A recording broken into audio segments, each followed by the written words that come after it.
I've chartered a float plane flight to take me about 100 miles or about an hour's flight to the lake of Family Lake, which sits in Manitoba, just across the border from Ontario, which is where I started this flight.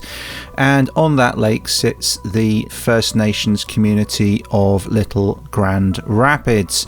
My intention is to take the outflow of the lake into the Berens River and then take that river all the way down to the community of Berens River on the shores of Lake Winnipeg. And this is a journey I expect to take me about 12 days, all being well. At the moment, the pilot is circling looking for a safe landing spot on Family Lake, where he will drop me in the middle of the lake probably, and then I have to make my way from there.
Well, with the sound of the float plane disappearing into the background, it's a bit of an eerie feeling. It's always an eerie feeling when you get dropped.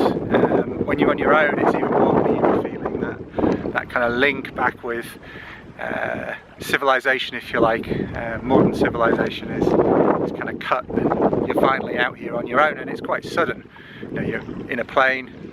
An hour before that you're drinking coffee, waiting for the plane maybe, and then you're here in the middle of a lake, a place you've never been before. The wind is picking up a little bit here. It's blowing from over there at the moment. You can see it sort of turning my boat around. I'm going to get over to that side of the lake, into the lee of that shore, so that I've got a bit more shelter. This boat's quite high.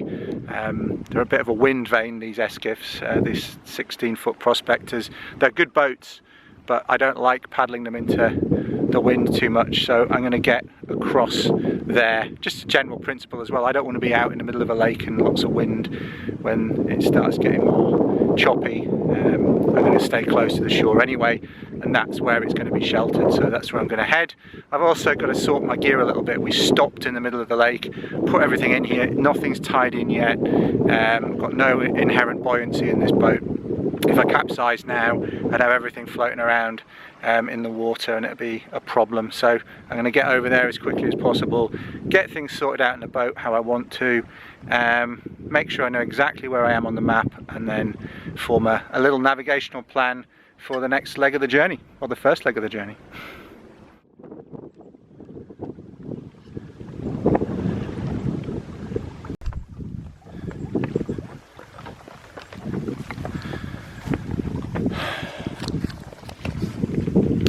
Well, coming ashore for the first time. Not that I'm uncomfortable out on the water, but I'm going to get my gear sorted. I'm going to have a spot of lunch because I had my breakfast pretty early today, about 6 o'clock this morning. It's coming up noon and my belly's rumbling, so before I start making any effort to get up this lake somewhat into a headwind, I'm going to have a good feed. I'm going to get my gear sorted, but it's nice to come ashore and feel at home. We've got here, as soon as I come here I can see we've got poplar, we've got alder, we've got fireweed, rose bay willow herb, there's a mint just there. There's bog myrtle or sweet gale, lots of familiar trees and plants here, spruces galore, lots of small sticks for fire lighting. There's some balsam fir just there, fantastic medicinal species. So this is one of the things about bushcraft for me, is I'm not stressed. I'm in the middle of nowhere. I've landed on shore here, I've never been here before, and I feel comfortable because I'm comfortable with the skill set of paddling, and I'm comfortable with a lot of the major species here and what they can be used for, and I feel at home, and I've got the skill sets to go with it, and that's to me one of the great things about bushcraft skills and the knowledge of nature that comes with that, is that you're at home in nature. That's what it's about, really. You're not an alien in the environment. So good to be here, really good to be here.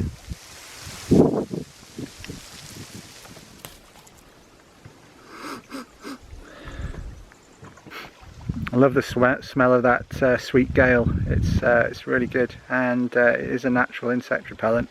It's very good stuff. There's some roses down here, and all the rose hips are edible. There's give it a little bit of food here. I've got plenty of food in my barrel, and I'm certainly not living off the land on this trip, but I hope to forage a few tidbits as I go, but I do have distance to cover, and it's just a fact of life. If you've got some distance to cover, you can't hang around too much trying to find food, particularly not in this environment. In the boreal where I am, there isn't a lot of food lying around most of the year. You get the berries in the late summer and the early autumn. Other than that, there's not a lot. So I'm hoping to maybe find some blueberries, maybe some bunch berries and stuff like that, but I've got a barrel full of food there, and that is the tradition, really. Not pemmican, but some good calorific stuff that's going to help fuel me through the distance I've got to cover. I've got about 170 kilometers to cover in the next 11 days, really,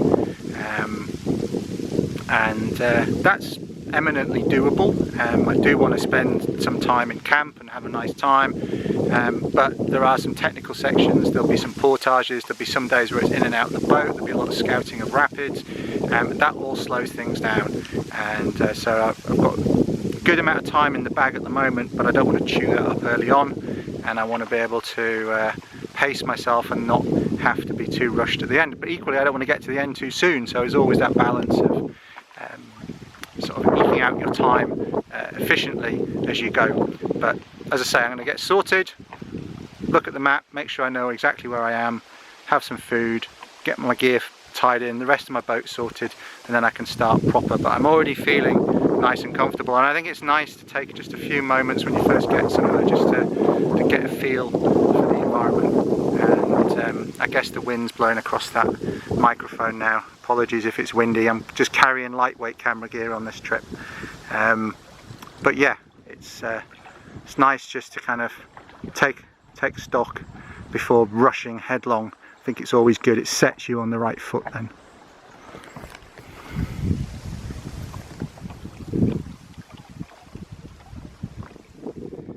Well, I've got my gear a bit more tidy in the boat now. I've got my main packs, my portage pack and my barrel tied in just from the seat thwart to the carrying yoke underneath that centre thwart either side. Got my mat clipped on, I've got my kneeling mat in, got my gear sorted, I've got my day pack on a leash here. That's quite far forward. The barrel's actually quite heavy and this day pack's reasonably heavy.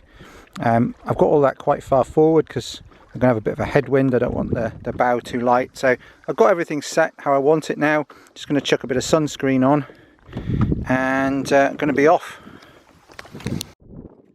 There goes my first bald eagle of the trip.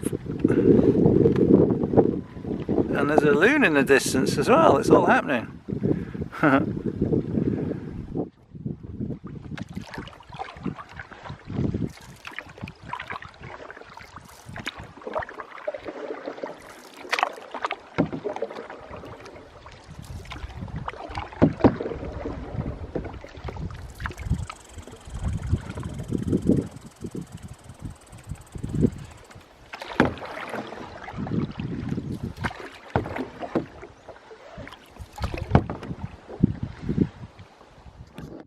Been going a couple of hours now and it's been a really nice paddle. There's been a bit of a gusty wind at times that's been just blowing largely from my front to the slight left. Sometimes it's been swirling around and funneling through some of the channels, but now I'm getting into the upper reaches of Family Lake and heading up towards Night Owl Lake, which I'm hoping I can make for an evening camp. And there's only one class 1 rapid along the way, potentially first rapid of the trip. But yeah, this is opening out now. This is sort of top end of Family Lake and it's beautiful. I'm really enjoying it here, just really peaceful. Well, I've got to a point where there is supposedly some flow coming out of Family Lake and forming the flow into Night Owl Lake, which I believe is just here. So I'm going to go and have a look down here. The rapids marked as only a class 1, so there shouldn't be too much to contend with, but I'm still going to take it steady. First rapid of the trip.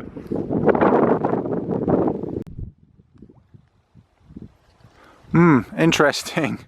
This is the channel closest to the island that's marked in Hap's book.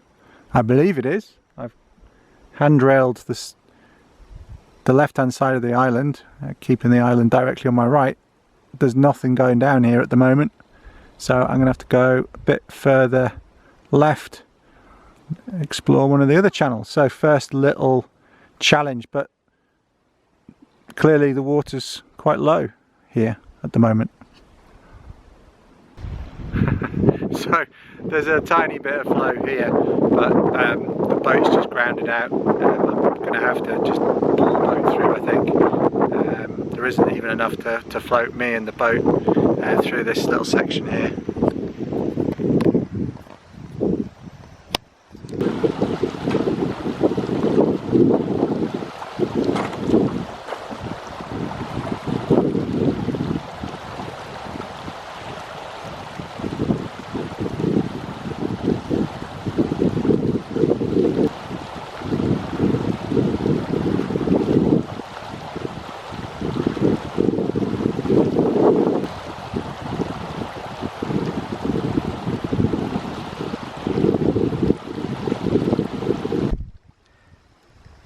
Right, so I've made good progress. I was dropped down here, I made it to the shoreline. That's where I had lunch and sorted my gear, and then came up through here,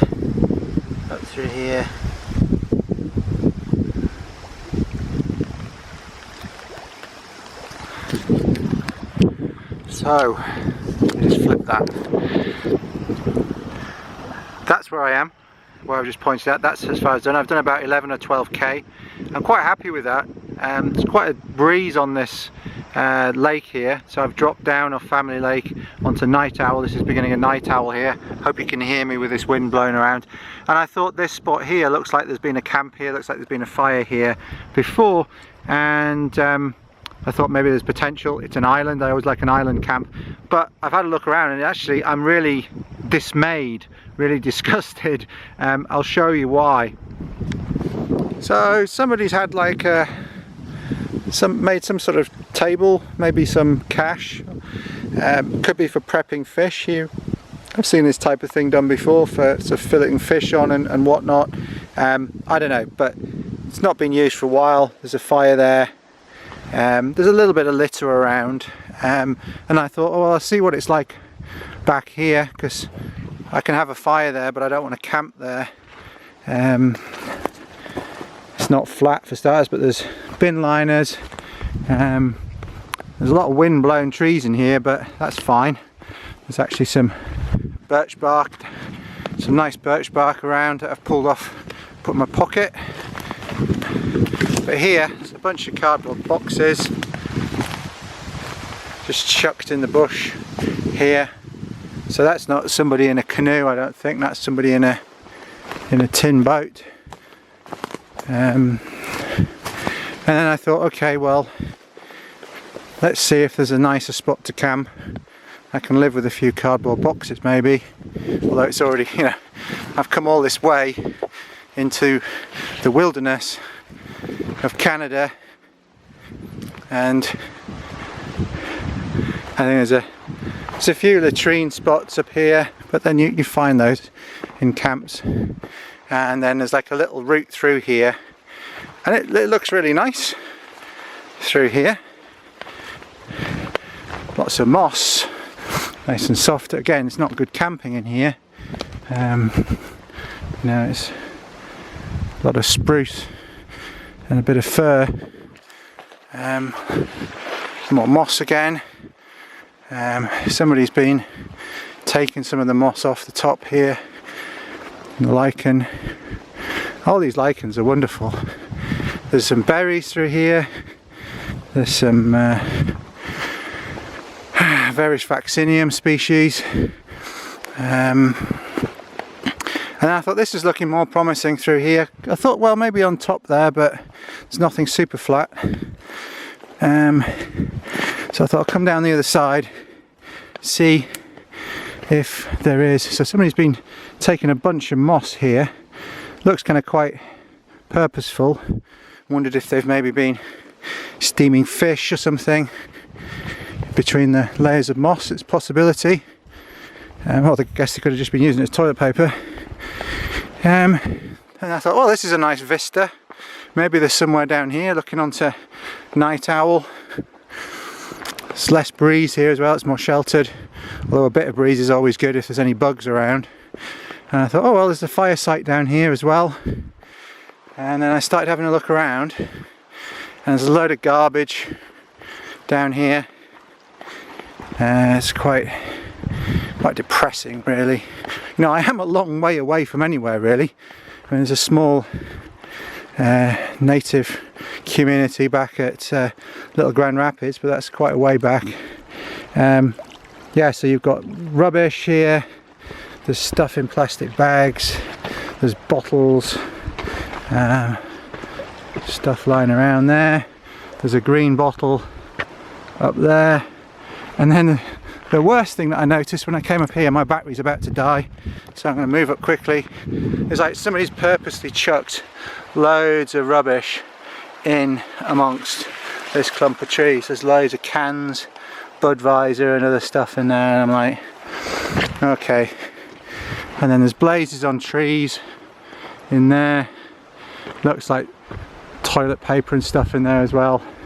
Toilet paper all over up here in various spots I've seen. You can see just here,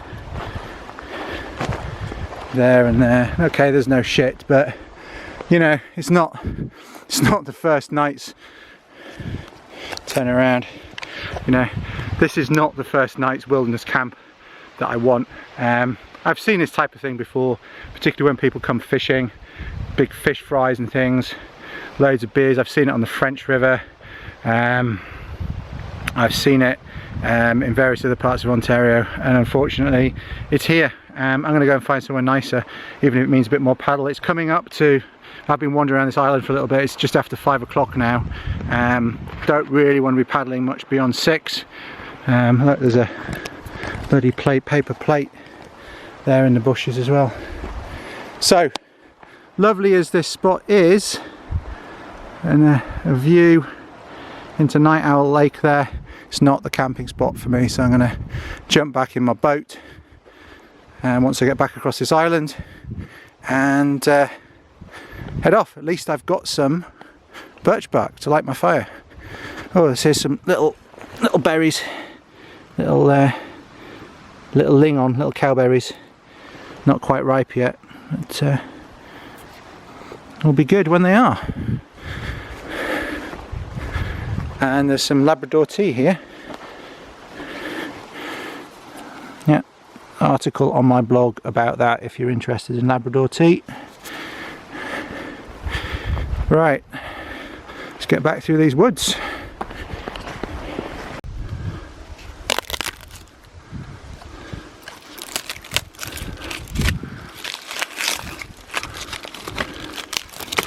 A bit more birch bark for the fire lighting later on. So coming up on this little island, looks like there's a fire site here as well. It's a bit more open, probably some good spots for camping, so I'm just going to land here and see what's what, but hopefully this is me for the night.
Well, life's always better when you get a fire going, and on a trip I always like to have fresh stuff the first night at least. Got a nice steak, potatoes, got a bit of broccoli. I think I'll have a bit of that tonight and keep some for tomorrow. Same with the potatoes, I'll have some tonight, some tomorrow. And yeah, once the water's boiled I take some out. I need a drink, then I'll get the potatoes on because they'll take longest. And the sun's setting over there soon. So we've got a bit of a breeze here, not too much, not on the breezy end of the island, but there's still a bit of breeze coming this way. Got the sun for as long as we're going to have it today here, and downwind end of the island for cooking. I'll leave the food down here in the barrel. The water and the wind and everything's going that way, which takes it away from the island, which is good. I'm sleeping at the other end of the island. It's a small island, but you know, do the best you can.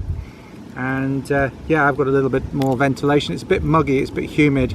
There's a bit of more of a breeze at the other end. It's blowing through the tent a little bit, so that'll be quite nice tonight. Won't be too hot and sweaty in the tent. Keep the bugs off. If it rains at all, I've got the tarp over the top, and I've got a space to pack under. If it's raining in the morning, I can pack everything down under the tarp that's over my tent, and the tarp comes down last, and then I can keep all my gear dry. So that's the plan. So that water sounds like it's boiling. Quick fire, fast fire is good for boiling. Small sticks, finger thickness sticks, and quick boil. Gonna have a brew, and then get the potatoes on. And looking forward to it.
quite interesting. Now that the wind's dropping down a bit, it might be blowing across the microphone a little bit, but the wind is dropping.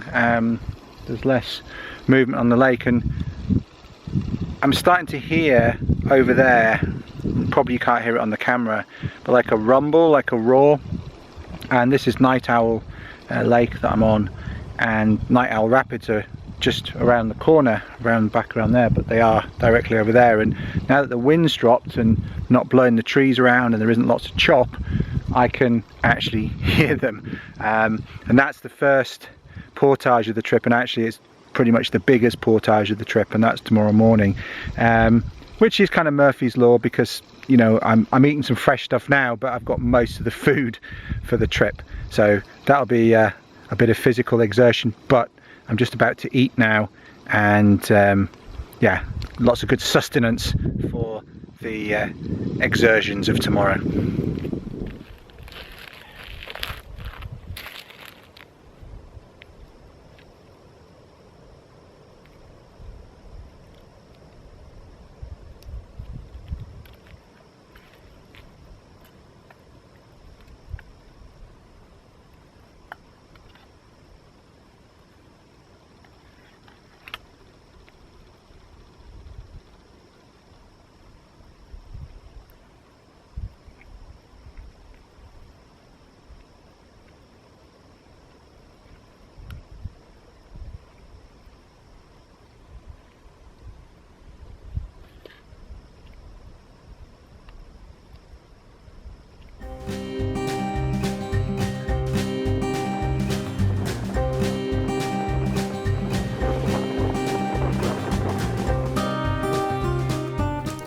In part 2, the river starts flowing proper. I take the longest and my first portage of the trip with a full load.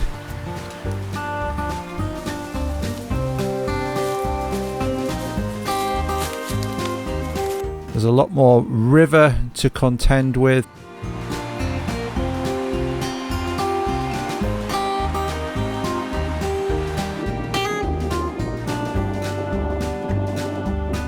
And I get a lot deeper into the pristine wilderness.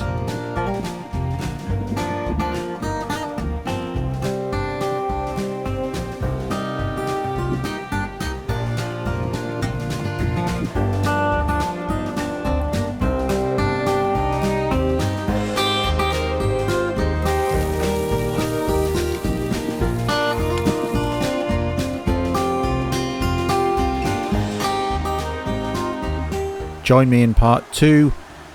Make sure you're subscribed to the channel so you don't miss out on any episodes in this epic series of my solo journey through a pristine wilderness.